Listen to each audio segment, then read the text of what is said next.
विद्यार्थी मित्रांनो, मी आपणास शिकवत आहे how to speak in English. इंग्लिशमध्ये कसं बोलावं यासाठी छोटे छोटे वाक्य देत आहे. त्या वाक्याच्या माध्यमातून मी आपली इंग्लिश स्पीकिंगची प्रॅक्टिस घेत आहे. तर त्यामध्ये मी आपणास टेन्स शिकवत होतो.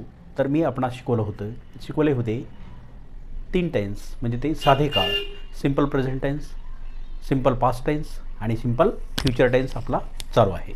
तर सिम्पल फ्युचर टेन्सच्या वाक्याची रचना कशी असते, त्या वाक्य बनवण्यासाठी कोणत्या सूत्राचा वापर केला जातो हे सुद्धा मी तुम्हाला सांगितलेले होते. तर ते सूत्र पुन्हा एकदा रिपीट करतो, पुन्हा एकदा तुम्हाला सांगतो. तर ते सूत्र बघा.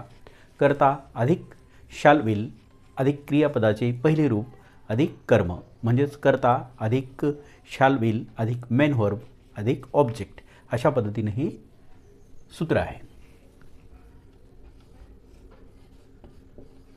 साधा भविष्य काळ म्हणजेच साधा भविष्यकाळ म्हणजेच सिंपल फ्युचर टेन्स.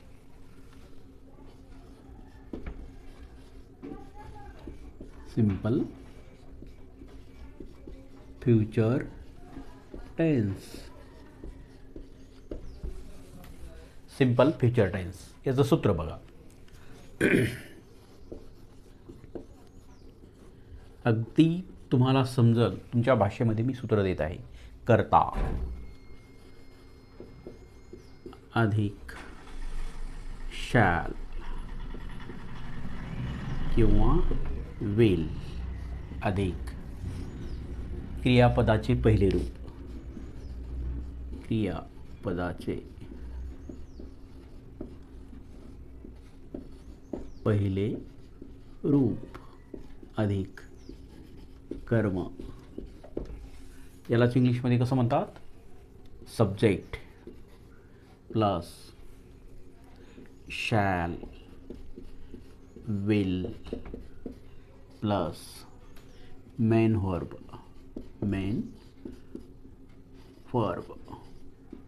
म्हणजेच V1 प्लस ऑब्जेक्ट. या सूत्राच्या आधारे आपण वाक्य बनवू शकतो. आता तुम्ही कर्ता वापरा. कर्ता काय घ्या? आय घ्या. आय हा कर्ता घ्या. या कर्त्यानंतर आपण सहाय्यकारी क्रियापद म्हणून शाल किंवा विलपैकी कोणतं वापरतो? आय शाल.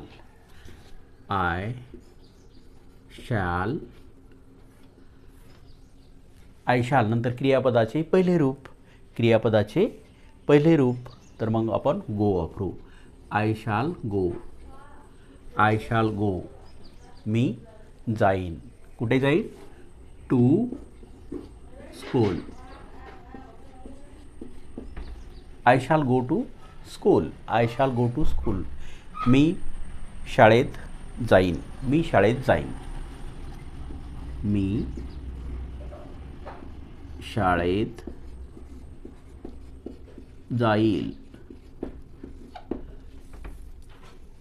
शाळेत जाईल. Second sentence. आता वी हा करता वापरू. We shall go to school. आता यामध्ये सुद्धा आपण करता काय वापरला? हा वी वापरला. त्यानंतर सहाय्यकारी क्रियापद शाल वापरलं. त्यानंतर मेन व्हर्ब म्हणून आपण गो वापरलेलं आहे. To school.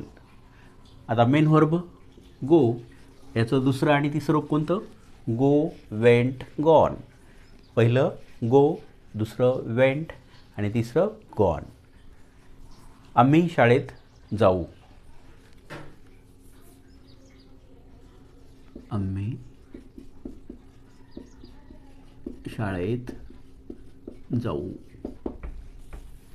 नंबर 3, तो शाळेत जाईल. हे वाक्य आपल्याला इंग्लिशमध्ये करायचं, किंवा हे भविष्यकाळातील वाक्य आहे. मग तोसाठी काय करेल? He will. फक्त आय आणि वी हे करते असतील त्यावेळेस आपण शाल या सहाय्यकारी क्रियापदाचा वापर करत असतो. बाकीचे सर्व करते असतील, नाम असेल, सर्वनाम असेल, विशेष नाम असेल, त्यावेळेस तुम्ही कर्ता म्हणून काय वापरलं पाहिजे? तर त्यावेळेस तुम्ही कर्ता सहाय्यकारी क्रियापद म्हणून विलच वापरलं पाहिजे. कर्त्यानंतर विल वापरलं पाहिजे. He will go to school. तो शाळेत जाईल. तो शाळेत जाईल. नंबर 4. आता आपण सी वापरू. SHE. सी म्हणजे ती. She will go to school. ती शाळेत जाईल. ती शाळेत जाईल. अशा पद्धतीने आपलं हे फ्युचर टेन्सचं चौथं सुद्धा वाक्य तयार झालेलं आहे. आता आपण आणखी एक वाक्य घेऊ. They will play. They will play. ते खेळतील. ते खेळतील. ते खेळतील. आपण इथं कर्म वापरलं का? नाही. तर कर्म म्हणून सुद्धा आपण घेऊ शकतो. They will play a cricket. ते क्रिकेट खेळतील. असं इथं लिहा. ते क्रिकेट खेळतील. नंबर 6. वी. आता वी पुन्हा वापरू आपण. We shall write a letter. We shall write a letter. आम्ही पत्र लिहू. आम्ही पत्र लिहू. आम्ही पत्र लिहू. Rama will write a letter. Rama will write a letter. Rama पत्र लिहिल. रामा पत्र लिहिल. तर हे जे आपण 7 वाक्य बनवले, हे 7 वाक्य कसे बनवले हे तुमच्या लक्षात आलं. आपण या सूत्राच्या आधारे ही वाक्य बनवले आहेत. तर तुम्ही असे वाक्य बनवा. याची पुन्हा पुन्हा प्रॅक्टिस करा. बोलण्याची रीडिंग, रायटिंग अँड स्पीकिंग ही तिन्ही पण तुम्ही प्रॅक्टिस केली पाहिजे. काही अडचणी असतील तर ते कमेंट बॉक्समध्ये लिहा.